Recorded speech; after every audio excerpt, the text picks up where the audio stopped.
Namaskaram. In Mahabharatam, the next story is that called story of Jantu. It's a unusual story, very unlike the other stories. Probably this is the only story I have come across in the Puranas of this nature. But for the sake of completion, let us go into that. There was a king by name Somaka. This was also told by sage Lomasha to Yudhishthira on their pilgrimage. So at one place, Lomasha remembered and he started narrating. There was a king by name Somaka and he had 100 wives. And for a long time he didn't have any child at all. And when he was old, one of the wives delivered a son. And all the 100 wives started doting on the baby. They all loved the baby dearly, looked after it with their whole heart. And that made King Somaka thoughtful. He thought, this is a precarious situation. What will happen if the only child happen to die? Not that it will happen, but it is possible. Anyone can die anytime. Then what will happen? First of all, I will have no progeny, none to carry on the race, the rule. And all these 100 wives of mine, they will all be desperate. They will all lose heart. So this is sad. I should find out if there is a way. So he asked many people, and including one Brahmin who was very knowledgeable. And he said, look, king, there is a way mentioned in the Shastras. It's not easy, so you may not agree to it, but if you are ready for it, then Shastra says you will have more children. The king said, oh yeah, with all my heart, I will do anything. Then the king said, I have to do a yajna for you. But it's not an ordinary yajna. It is to be performed with the vapa of this child. Could be any child. Of this child. Vapa is the bone marrow. So naturally the child has to be sacrificed, and then the vapa has to be extracted. With that, the havan is to be done, the yajna. King was not ready for it, but there was no other go, and his eagerness to have more sons was too strong. So he agreed. He said, let me ask my wives. And when he asked the wives, they were all, aghast by the very thought of it. They were not easily reconciled to the idea. After a lot of persuasion and with the promise of each getting a son of her own, they, with half heart, they agreed. And the Brahmin was invited to perform the yajna, and the child was sacrificed with the vapa. He performed the yajna. All the wives were asked to breathe the smell coming out of the fire. And after the yajna was done, soon all the 100 wives got pregnant as promised by the Brahmin, and in due course they all delivered a son each. And they were all very happy. And the king, in due course, the king became very old and he died. So did the Brahmin who performed the yajna. In the other world, the king, as he was being taken through various places, he heard the Brahmin priest who performed the yajna for him crying from hell. So the king asked the Yamadharmaraja, who is that? How is that my priest, who was a very gentle soul, he is in hell? Then Dharmaraja said it is because of one cruel deed he performed. He performed a yajna with the vapa of a child, and it is the result of his action he is suffering. The king said, "Oh no, it is not fair. He did that for me, and if it is anyone, it is I who should be in hell. I will gladly go to hell if you release him." Then Yamadharmaraja said, "No, that's not possible. One has to suffer the consequences of all the wrong deeds, evil deeds one performed." The king said, "Oh, but that is still not fair. I am equally guilty.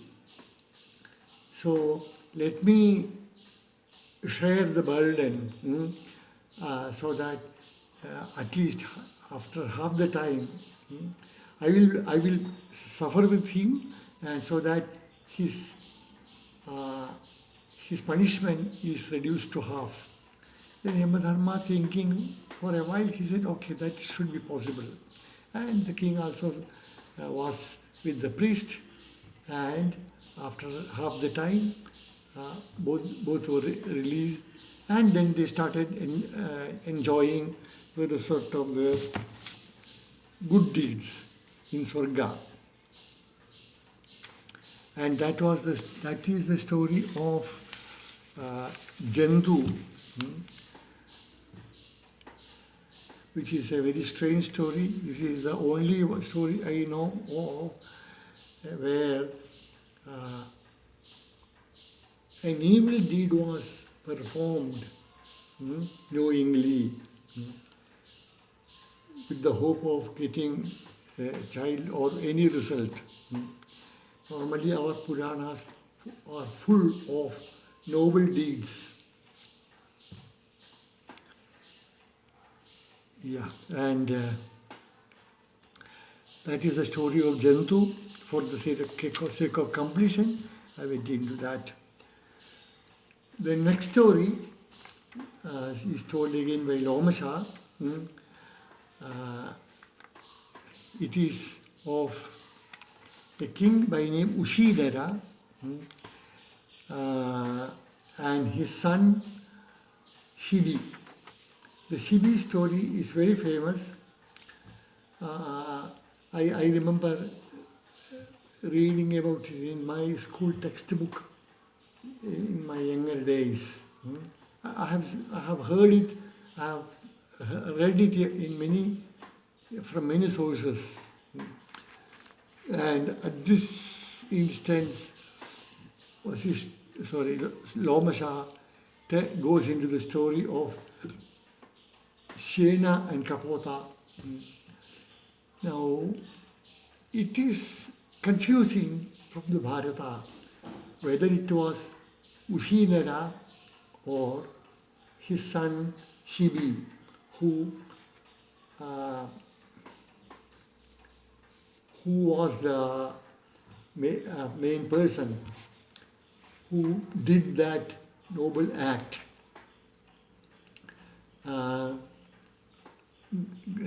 got that suspicion from when I went through the translated Mahabharata. There, the main text all talks about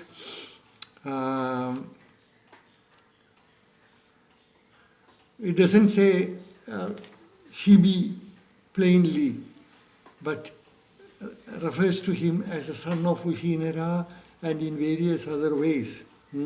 Story is same. And only the heading mentions Shibi. So I was suspicious. I went into the original in Sanskrit, and it definitely doesn't mention Shibi at all. It only says Ushinara performed. But anyway, it is famous as Shibi's story, so I will say accordingly. So please keep in mind that there is this possibility that it was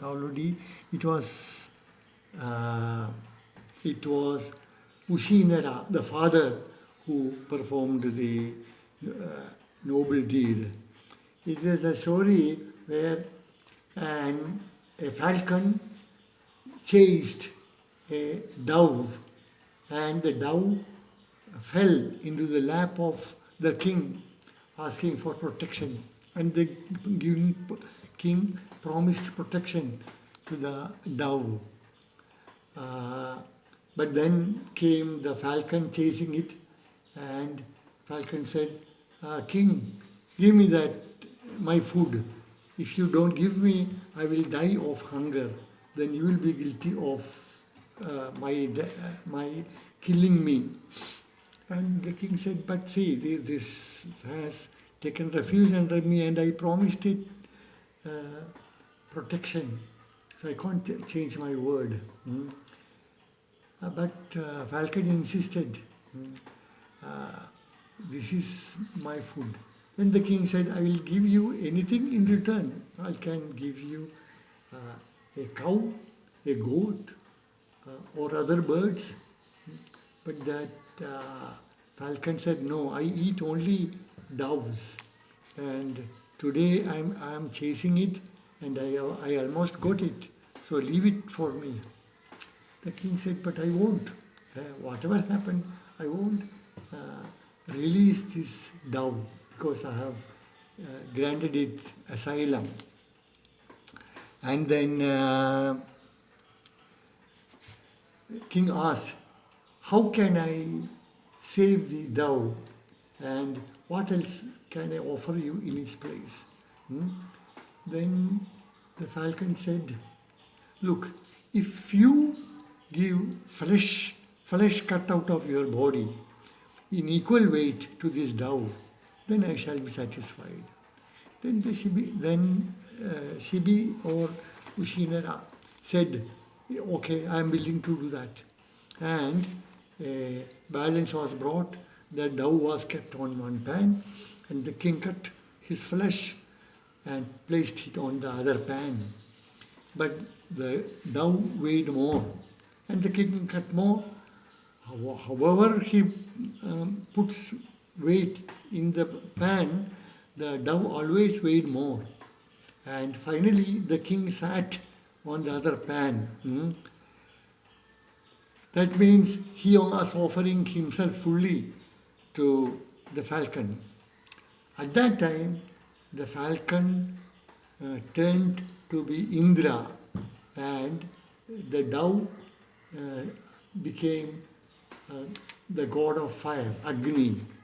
And Indra said, we too came to test your generosity, and we are satisfied, and you deserve heaven,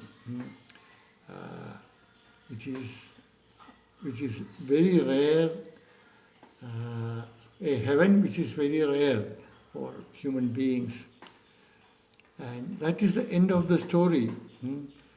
It is called Shena Kapotiyam, story of Shena and Kapota. Our time is also up and I stop. Namaskaram.